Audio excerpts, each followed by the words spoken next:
पुण्यामधील हिंजवडी येथे 1,00,000 लोक IT इंजिनियर म्हणून काम करतात. या हिंजवडी परिसरात जाण्यासाठी एक रस्ता आहे. त्या रस्त्यात खड्डा आहे की खड्ड्यात रस्ता आहे हे जणू समजत नाही. हा रस्ता भरपूर वर्षापासून अशाच पद्धतीनं सुरू आहे. यामध्ये कसलीही डेव्हलपमेंट होत नाही. पहा हा व्हिडिओ.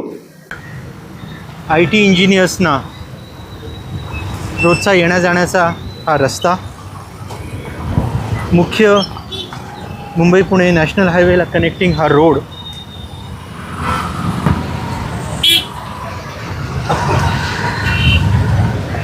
गेल्या अनेक वर्षांपासून या रोडची ही अशीच अवस्था आहे.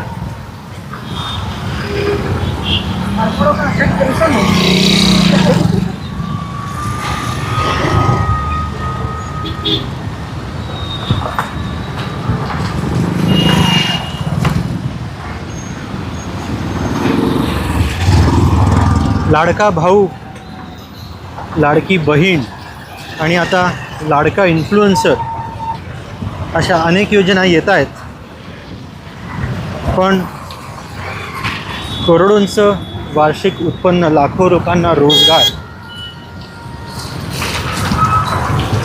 अशा IT क्षेत्राकडे सरकार कधी लक्ष देणार आणि IT इंजिनियर हा कधीतरी लाडका होणार का, हा माझ्यासारख्या अनेक IT इंजिनियर्सना पडलेला प्रश्न